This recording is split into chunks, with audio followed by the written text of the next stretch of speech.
4 lata jeżdżę tym samochodem, 0 awarii, 0 spalin. Przejechanie 100 km kosztuje mi w tym momencie taniej niż kawa w Starbucksie. Zamieniłbyś na auto benzynowe teraz? No nie, nigdy w życiu. I idę o zakład, że jak ktoś się raz przejdzie Teslą, to nie będzie chciał niczym innym w życiu jeździć. Jakiego to ma kurwa kopa!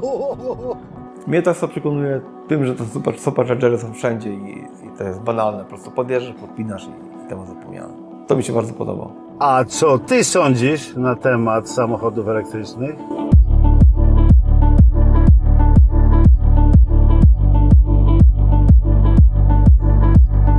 Cześć, witamy Bartka. Witamy. Dzisiaj porozmawiamy sobie dla odmiany o elektrycznym samochodzie na przykładzie Tesli. Bartek użytkuje to auto ile, Bartek? 4 lata. 4 lata, ma jakieś pojęcie o tym aucie, także porozmawiamy. Jaki to jest model? To jest Tesla Model 3 Long Range, czyli ta z tym najdłuższym zasięgiem potencjalnie. Cześć Bartek. No cześć. Mógłbyś się nam króciutko przedstawić? No cześć, mam na imię Bartek. 4 lata jeżdżę Tesla Model 3. Przejechałem już ponad 50 000 mil, no i mogę coś tam o tym samochodzie powiedzieć.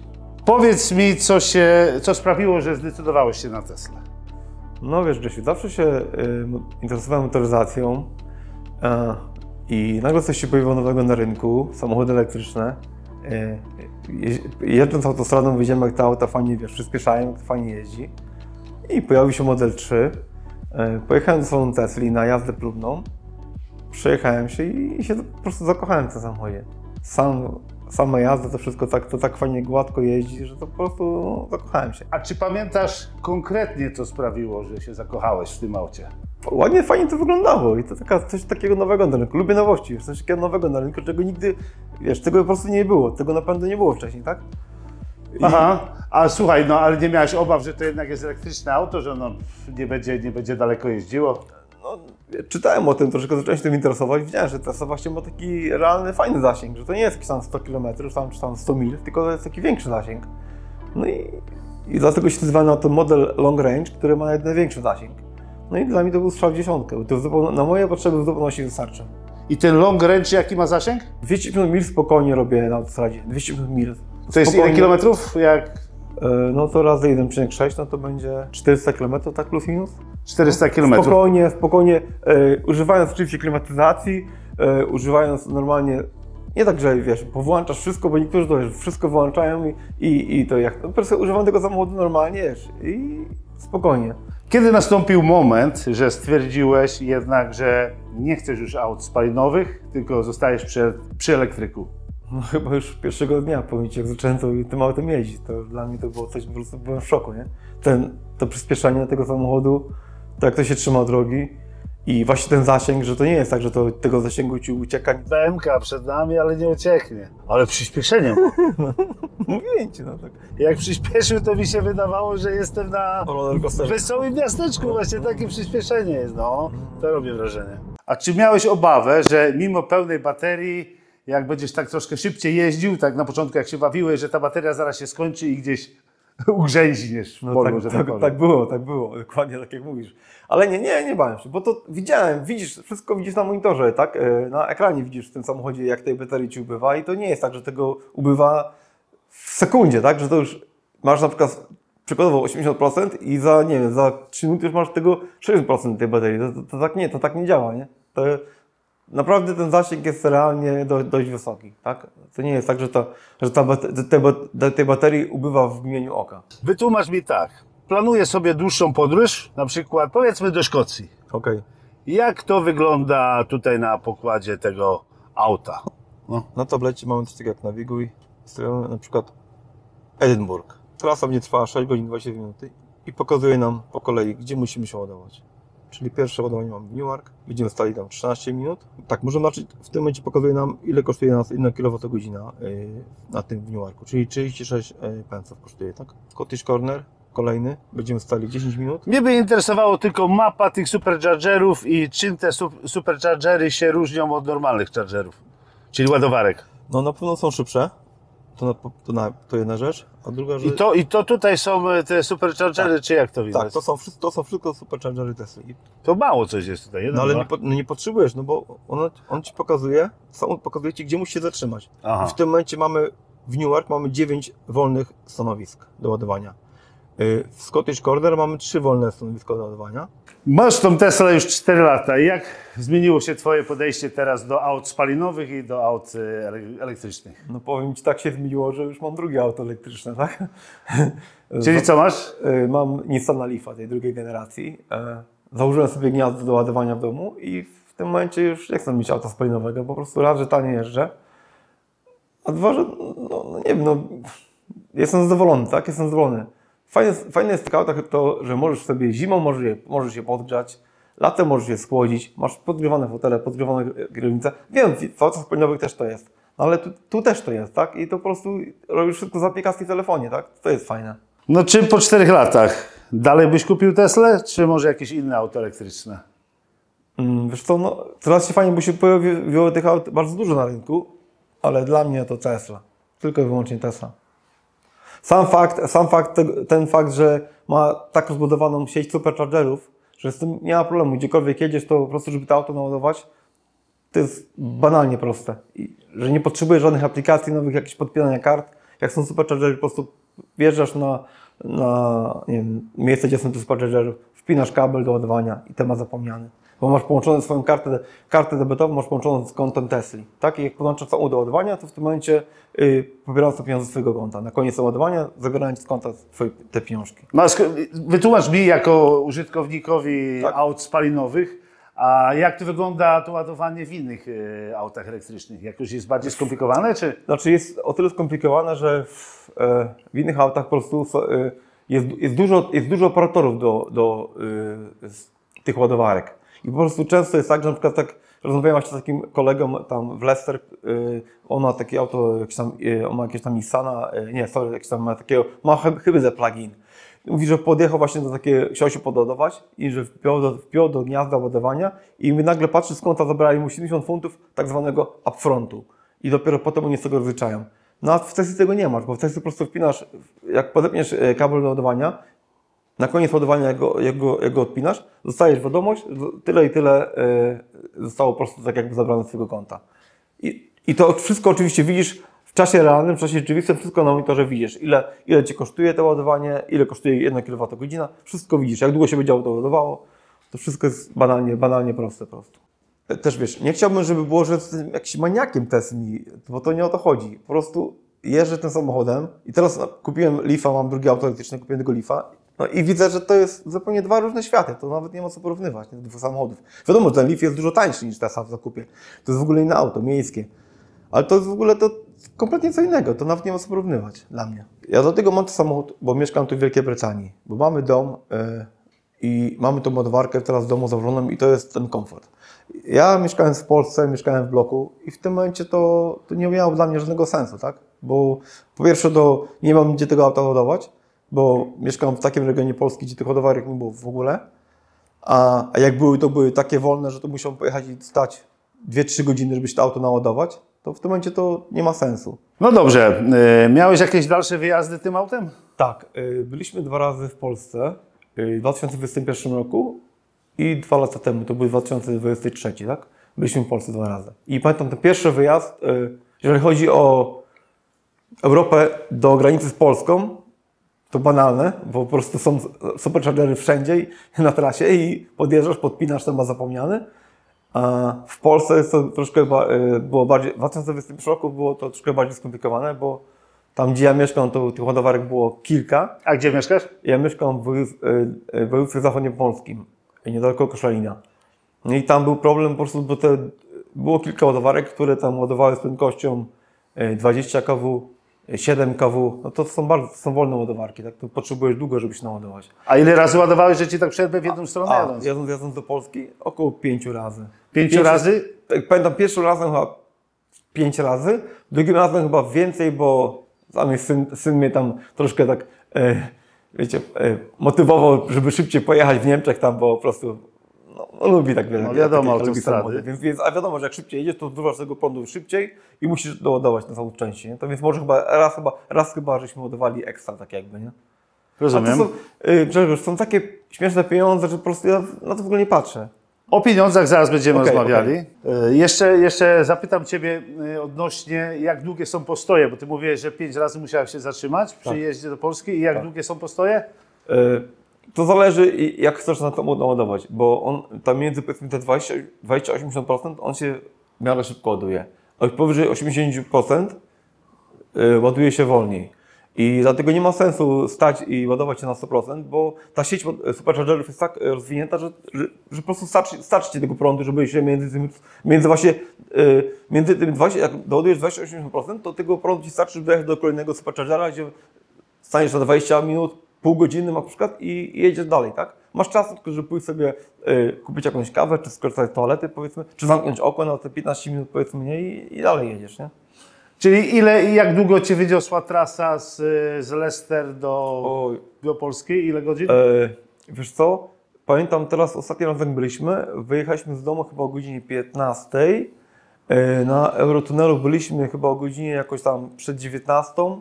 Bo stawaliśmy, pamiętam, na serwisie tam tutaj koło Londynu, bo tam skorzystać, żeby skorzystać z toalety, to jak moja żona poszła z dzieckiem do toalety, to ja sobie, podepnę tam na parę minut, tam te 10 minut. Zawsze to jest tam troszkę prądu, wiecie, ekstra, tak jakby, nie?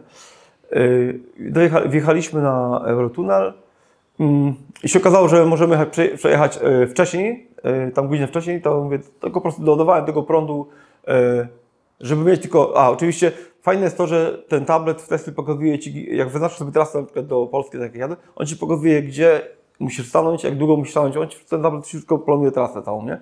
Ty nie musisz tego kontrolować, wszystko robi za Ciebie tak jakby to urządzenie. I wtedy pamiętam, doładowaliśmy troszkę tak, żeby tylko dojechać do Belgii, tam na supercharger i to wtedy w Belgii żeśmy stali chyba godzinę, bo było mało prądu, a już chciałem dojechać jak najdalej tam, żeby żeby już być tam, pamiętam, że do Eindhoven dojechaliśmy jakoś, w Eindhoven się doładowałem, później stawaliśmy w Niemczech chyba ze 3 razy jeszcze, jakoś tak było. Bo troszkę szybciej jechałem, bo mnie ten mój młody mnie tam troszkę, wiesz, zmotywował do szybszej jazdy, więc to troszkę w Niemczech tam pofolgowaliśmy, nie?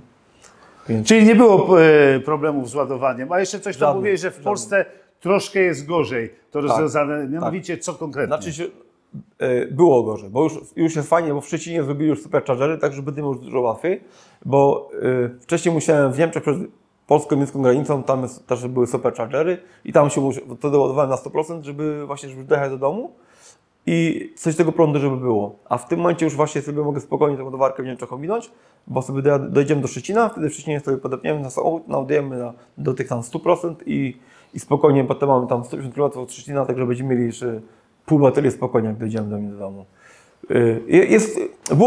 Było to skomplikowane bardziej, teraz już widzę, że nie, bo już widzę nawet w moim mieście jest ładowarka przy takiej sieciowym dyskoncie, już jest ładowarka, jakaś tam nawet chyba około 50 kW, także wydaje mi się, bo w tym roku też jedziemy do Polski, za 3 tygodnie jedziemy, więc w tym roku to będzie banalne, także się o to w ogóle nie martwię. Po prostu to się rozwija, to się wszystko rozwija, tak?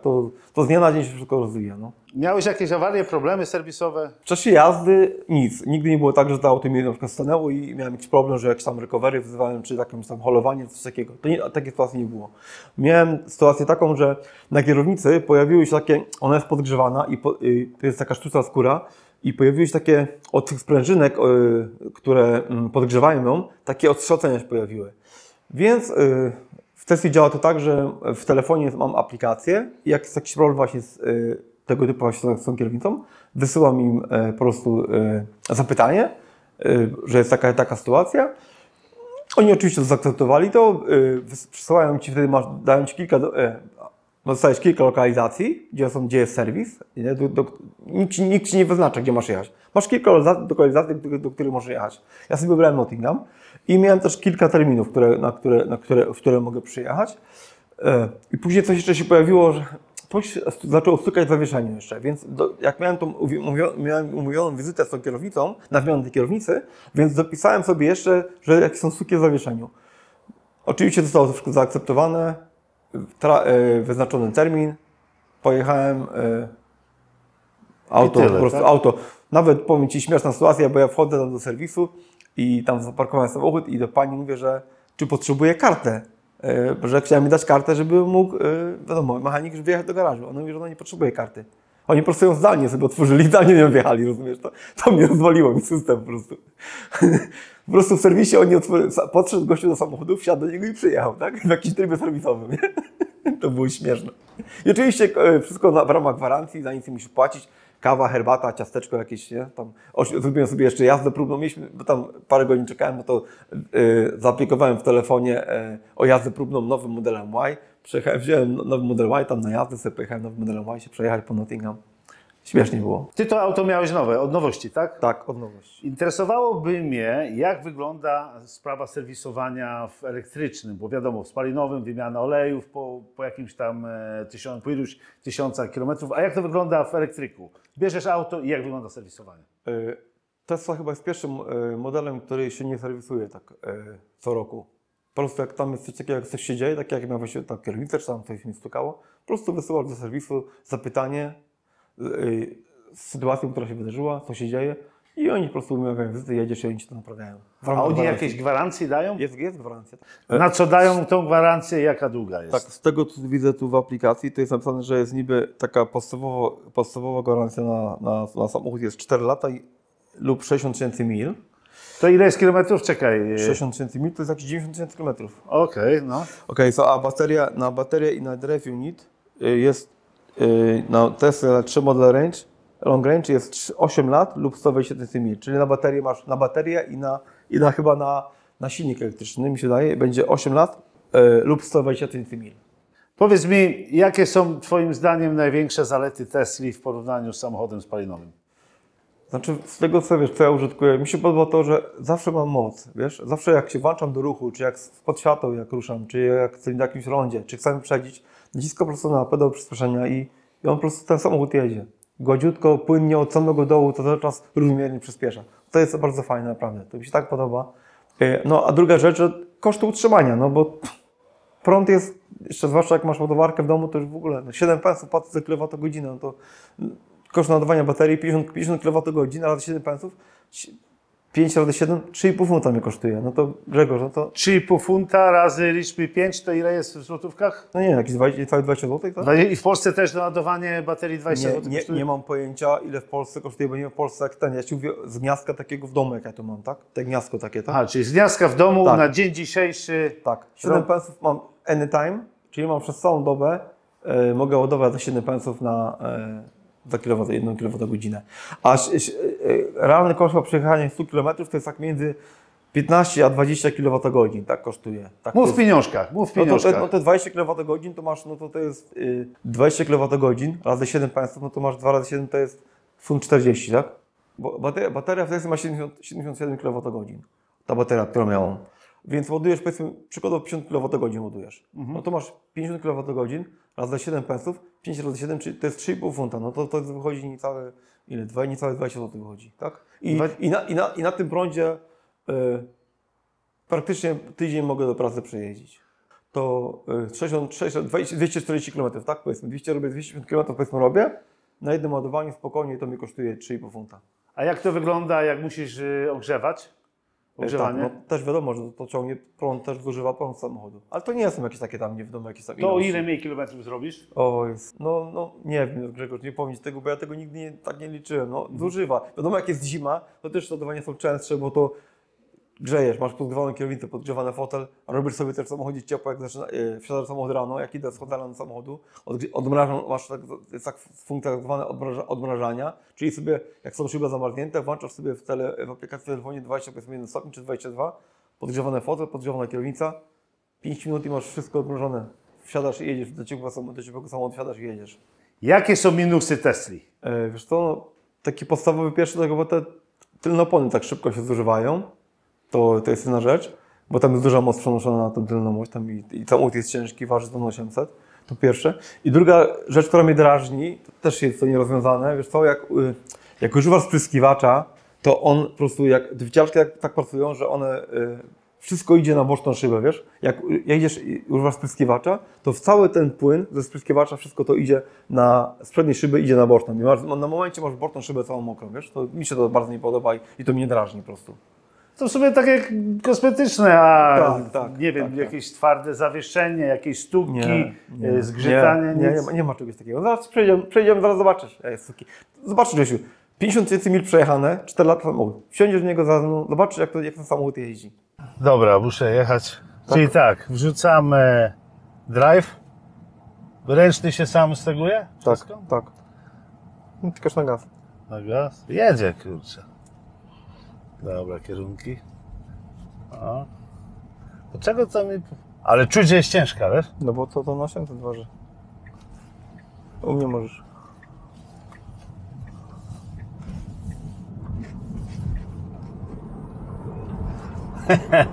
No, jest to. Ale fajnie, ci powiem, bo to jest ważne. Ja często jeżdżę różnymi autami i to jest ważne, jak się czujesz, jak wsiądziesz do nowego auta pierwszy raz za kółko i to się czuje auto, że jakby powiedzieć, że jest friendly. Że wiesz. Very friendly, naprawdę. Very friendly. No. Kierunek się sam włączy? Tak. Dobrze się trzyma. A powiedz, a jak zareagowali twoi znajomi, jak zobaczyli, że masz Teslę? No, nie wiem, każdy tak generalnie takie oczy jakieś takie robił każdy, bo to takie była nowość. Wiesz, teraz to auto jest powszechne, tych aut jest bardzo dużo teraz. A 4 lata temu to była jakaś taka miarę nowość, gdzie ten Model 3 taki był jeszcze, nie był taki tak bardzo popularny na ulicach. No patrzyli ludzie, wiadomo, nie?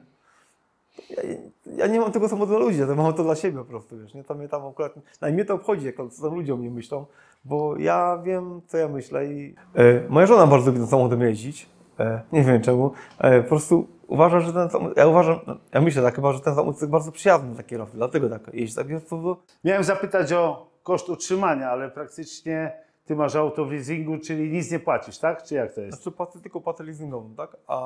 No i prąd, no to teraz jak mam tą ładowarkę w domu, to jest śmieszne są te pieniążki.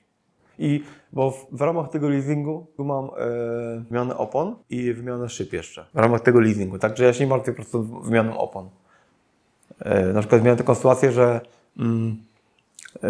było mało, w jednej tylnej oponie było mało powietrza i zadzwoniłem do operatora mojego, powiedziałem, że jest mało powietrza, kazali mi jechać do Quickfita, do takiej firmy, która zajmuje się oponami.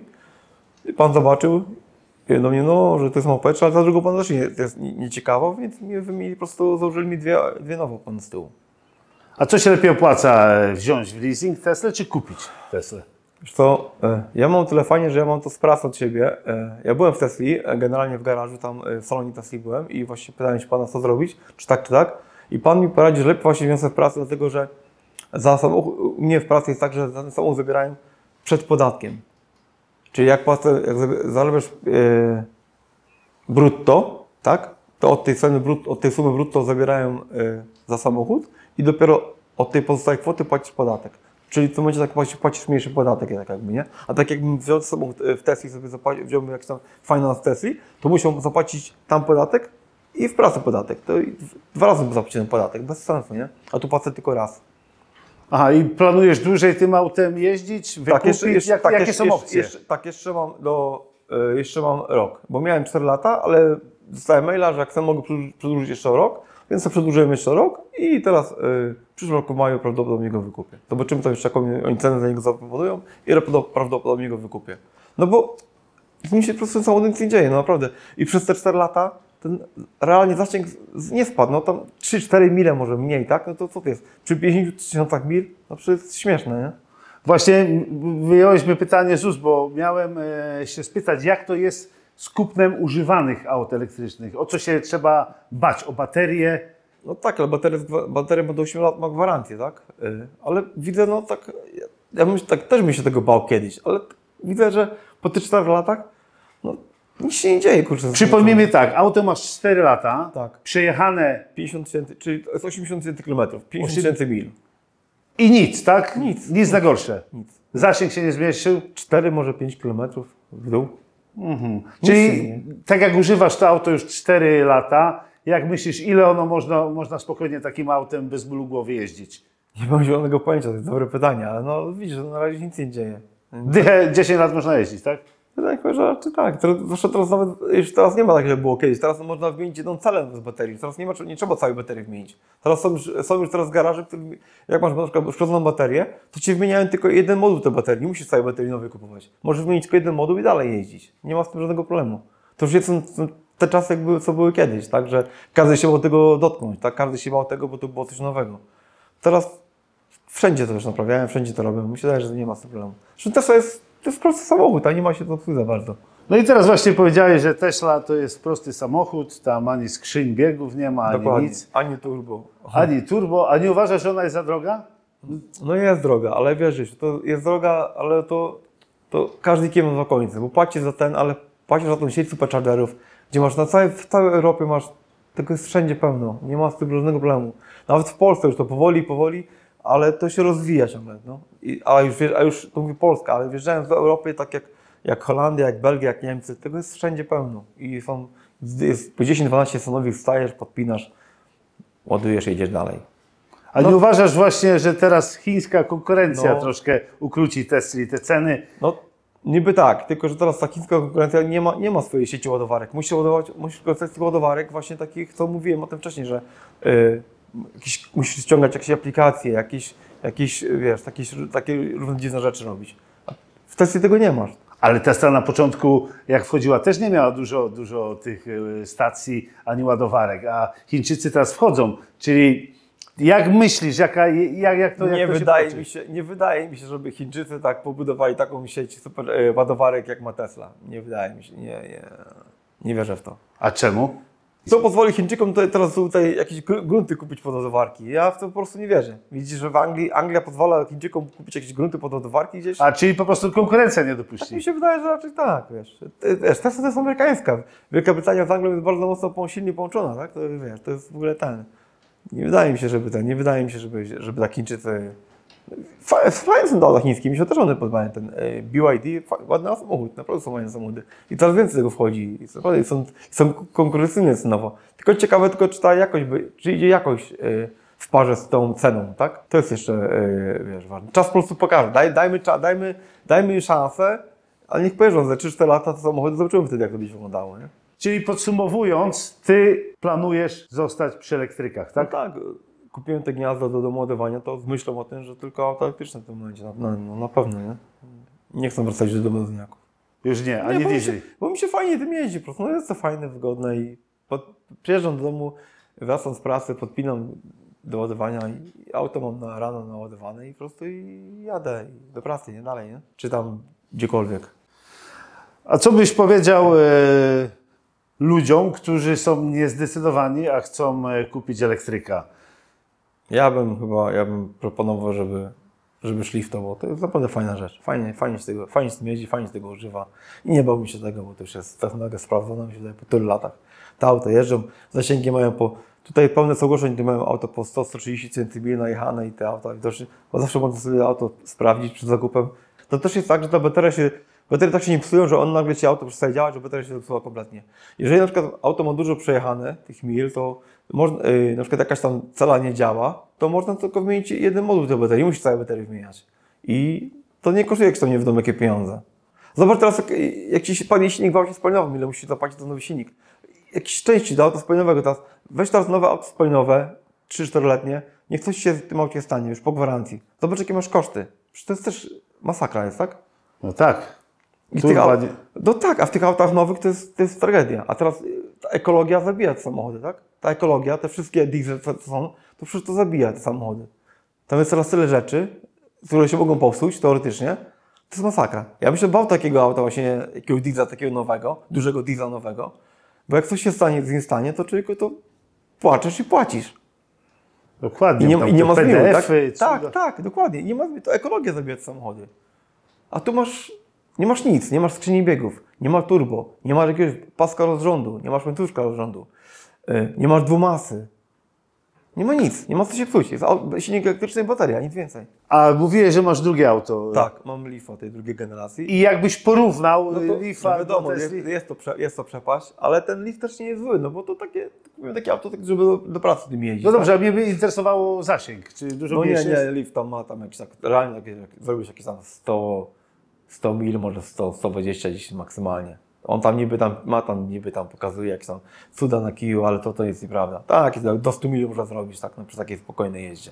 Ale fajne jest to, że wiesz, takie zwinne autko, fajnie to przyspiesza w miarę, podgrzewana kierownica, podgrzewane fotele, jak jest zima, podłączasz do prądu, wsiadasz do samochodu, masz nagrzane, bo też możesz sobie auto podgrzać jak chcesz. To są takie fajne rzeczy, nie? Które, wiesz, których korzystać można, tak? Czyli tak na rynku jest jak Tesla, jeżeli chodzi o zasięg. Tesla, później długo nic? Znaczy, no nie, Tesla są takie auta, które mają po 100 kW baterię też, widziałem tam jest jakieś tam Kia jakaś tam jest chyba, coś tam widziałem, jakieś auto, one mają, to będzie większy zasięg niż Tesla. Tak? Ale... No myślałem, że Tesla ma największą. Nie. Są jakieś takie, no to 70 kW, 100 kW, no to już masz różnicę, nie? Są jakieś takie auto, które mają większy zasięg. No ale nie, no, mnie Tesla przekonuje tym, że te superchargery są wszędzie i to jest banalne, po prostu podjeżdżasz, podpinasz i temat zapomniano. A co ty sądzisz na temat samochodów elektrycznych? Chciałbyś mieć takie auto, czy to jeszcze nie dla ciebie, czy to za prędko? Piszcie w komentarzach, jestem ciekaw waszej opinii. Na razie, cześć. Żegnam.